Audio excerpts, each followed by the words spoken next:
Hello there guys, and welcome back to Reborn with Michael. Today I am talking about how I had a spiritual awakening and it taught me this major lesson which has literally changed my life, helped me manifest my dreams, helped me to bring absolute love into my marriage, into my life, and help me find that flow.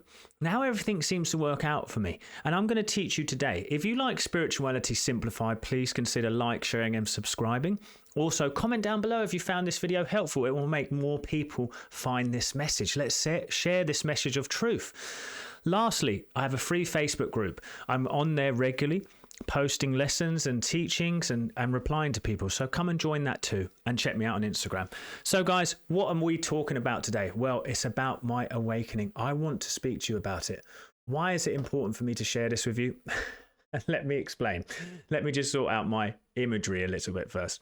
So I had a spiritual awakening. Unfortunately, the way that I had to have my spiritual awakening is I had to have life push me. Now, I've had 2 or 3 spiritual awakenings, if I'm honest. I don't always think we have one major one, and that's it. Then I sailed off into the sunset. But the lesson that I learned, especially from my first one and my last one, I'm going to tell you the 2 actually. Well, what happened was I had this awakening. And what I realized was, and what the lesson that I want to teach you today is that you realize that you become a prisoner to circumstance. There's a life out here, right? There's a life out here that we get to enjoy. We are gifted with this wondrous idea of life. We get to experience life. I get to physically be here on this plane, and I get to experience life on this plane, on this dimension. But I keep getting bothered. I keep getting taken out of it. I don't get to enjoy it because of what might be, because of what I want to happen, because of this, because of that. You become a prisoner to circumstance. And I want to tell you, circumstances is always secondary. And the circumstances that you're feeling now, if you are really struggling with them, realize that they are just the reflection of the past person that you were. There is no going back. There is no changing it. So we must accept where we are now without judgment. If you can accept where you are now without judgment, you are going to start to be able to change your environment that you see in the future. When I woke up to this, I realized that all of my problems, everything that was causing me actual pain, like the financial issues, like the problems in my relationships, like this, like that, it's because of me. It's because of my reactions. And then you take whole responsibility for your whole life. Yes, we're still going to go asleep sometimes and start to blame others for something or do this. But how long do you want to live there? How long do you want to live under the guise of a victim of circumstance? You're chained to your current circumstances. That's why they're not changing. Because you are so frustrated by them. They're causing you so much emotional turmoil. When I finally woke up, I realized my reactions to life, the way that I'm noticing life and it's causing me to react, are teaching me it. Now, there's an interesting thing, and my wife recently has been enjoying a path of reading, and she was reading about Buddhism, and so I started to read about it too, and they speak a lot about what I'm talking about here. It's this idea that all desire is suffering. Well, I go into that idea where desire is a divine stirring within. It's when you are frustrated about your desires not being here now, that's when they are suffering. That's when you suffer it. But the beautiful thing about desire is you're always going to have desire. I don't care, what people say. Yes, the ultimate enlightenment is to desire nothing. But the point is you will have desire because that's a natural stirring in human nature. I desire comfort, food, love, connection. That's a wonderful desire to have, isn't it? So with that desire, it teaches you, and what I've taken from that is actually all desire isn't suffering. It's the feeling and the pain of the lack of that desire. Now, if you can just deal with any desire that comes up by letting go of the lack of it, letting go of the pain of the disconnection from it, you start to shorten the gap between you and that desire's realization. Joe Dispenza speaks about this in a way of saying, if you can train your mind to emotionally connect with that end result, you will have it. I have taken it to a different version where actually everything you want, the energy that you need to create to attract what you want is already there. It's underneath the part of you that feels separated from it, that feels the fear, feels the challenges. So if you're struggling with finances, if you're struggling to find love, you need to notice the way that you are reacting to it in your life. When you see someone in a loving relationship, do you celebrate them or do you feel jealousy? When you go to spend money, do you spend it lovingly or are you afraid? When you think of that new business idea, do you say, I never can do it, or do you say, I'm going to try? This is what I'm trying to say. There are choices in this life.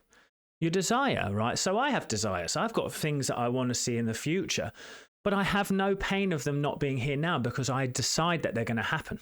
When and how is meaningless because of noticing that emotional part of me that rises up and says, I want it now. I want this to happen. No more wanting. It's more about what is taking me out of balance, out of connection. I want to find that. I'm intrigued to find that balance within me. I'll give you an example of what happened the other day. So, this is such a minimal thing, but I use everything to teach me spiritually. So the Hoover that I have at home isn't sucking anything up, and we cleaned it, not working still. So I need to buy a new one. Now, in the past, it would be, oh no, not something else to spend on. I've just been away on holiday because I've just been away on holiday. Not this, not that. And some of you may go, oh yes, because you have created abundance in yourself now. No, I lived this way before the abundance rose up. I changed my relationship with life before the abundance started to come. So the point being is I still use it now. So instead then, when I went to get the new Hoover, I decided to look at it and say, instead of buying the one I usually would, which is the mid-range or the cheaper one, I'm actually going to sit with the idea and I'm going to say I deserve the best. I deserve the best. So I sat with it. I had no feeling. I've worked on this a long time. But if I checked if I had any stirring within, any fear of buying it. I noticed that and there wasn't any. But if I would notice it on my body. Sit with that feeling, notice what it's showing me. Be intrigued by it. Know that it's not me and let it go. Then spend lovingly. Well, what I said when I spend, and I do this every time, is this will come back to me multiplied in divine order and divine time. Well, I turned up to work today and it did already. It's already come back to me multiplied. Why? Because I expect it to. But the point I'm saying is it's not about getting things. That's the lovely byproduct. The point is that I was at peace whether it happened or not. Yeah, I'm not a victim of circumstance anymore, and that's what I teach people. I'm teaching you. Your circumstance, and now I don't say this by sitting here going, look at me, check me out. I'm still learning. I'm still growing. I'm still evolving. My point to you is you need to realize that life is just what it is. It has nothing inherently good or bad except thinking makes it so. So that teaches me that life isn't inherently good or bad, except how I decide it. So I started to decide to have no feeling towards it whatsoever. Let whatever wants to come up. Now, I'm really learning it, and I recommend it, is to bring it to your work, bring it in your business, bring it in your marriage, bring it in your relationships big time, bring it into with your children too. Life is going to teach you better than any meditation. Now, do meditate. It's a wonderful practice, but let life be your teacher. This is what I realize. So this is how you break free from the chains of pain. Because really, the only reason you're in pain is because you don't think reality is where you want it to be. But the truth is you're experiencing everything in reality from the inside. So just deal with that. Just deal with the inside. Become the observer. Do not judge where you're at. Accept where you're at without judgment. Observe the feelings of discomfort and let them release. Your body knows what to do. I've spoken about it many times. Then move forward. Become at ease. Surrender to life. I found the deeper that I go with surrender, the more I realize that life knows better than me. I call it God. See, God has taken the reins and he has guided me better than I could ever have guided myself. So just today, maybe start to let go. Thank you so much. I'll see you at the next one.